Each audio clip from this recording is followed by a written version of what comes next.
Atul Kulkarni police अधीक्षक सोलापूर ग्रामीण जिल्ह्याचा पदभार घेतल्यापासून गुन्हेगारी नियंत्रण आणि अवैध धंदे यावर लक्ष केंद्रित केले आहे। याचाच एक भाग म्हणून काल दिनांक 24 ऑगस्ट 2024 रोजी सोलापूर ग्रामीण जिल्ह्यात अवैध धंद्यांविरुद्ध विशेष मोहीम राबवण्यात आली। यामध्ये जिल्ह्यातील 25 पोलीस ठाण्यांकडून अवैध दारू आणि जुगार यावर केसेस करण्यासाठी पथक नेमण्यात आले होते। त्यांनी अवैध दारू विक्री करणाऱ्या 55 लोकांचा शोध घेऊन 55 गुन्हे दाखल केले आहेत। त्यामध्ये 3800 लिटर हातभट्टी दारू तयार करण्यासाठी लागणारे गोड मिश्रित रसायन, 550 लिटर हातभट्टी दारू जप्त करण्यात आली। तसेच बेकायदेशीर जुगार खेळणाऱ्या 10 लोकांवर केस करण्यात आल्या असून एकूण 4,02,506 रुपये किमतीचा मुद्देमाल जप्त करण्यात आला आहे। स्थानिक गुन्हे अन्वेषण शाखेचे सुरेश निंबाळकर पोलीस निरीक्षक यांच्या मार्गदर्शनाखाली 2 पथकांनी मुळेगाव तांडा सोलापूर येथील अवैध हातभट्टीवर छापे घालून एकूण 1,41,300 रुपयांचा मुद्देमाल जप्त केला। उपरोक्त गुन्ह्यातील आरोपींचे गुन्हे अभिलेख पडताळण्यात येऊन त्यांनी अशा प्रकारचे अवैध धंदे करू नयेत म्हणून प्रचलित कायद्यानुसार प्रभावी प्रतिबंधात्मक कारवाई करण्यात येणार आहे, असे जनसंपर्क अधिकारी पोलीस अधीक्षक कार्यालय सोलापूर ग्रामीण यांनी कळवले आहे।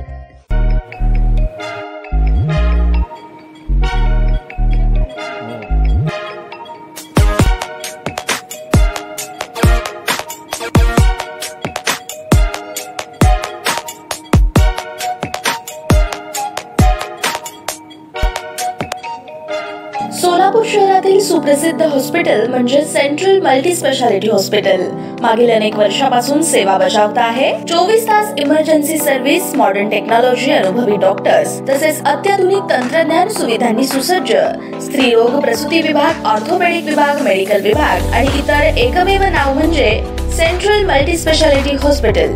पत्ता गणेशपेठ शॉपिंग सेंटर, मंगळवार बाजार, सोलापूर। ताज्या बातम्या पाहण्यासाठी प्राईम महाराष्ट्र न्यूज चॅनलला सबस्क्राईब करा।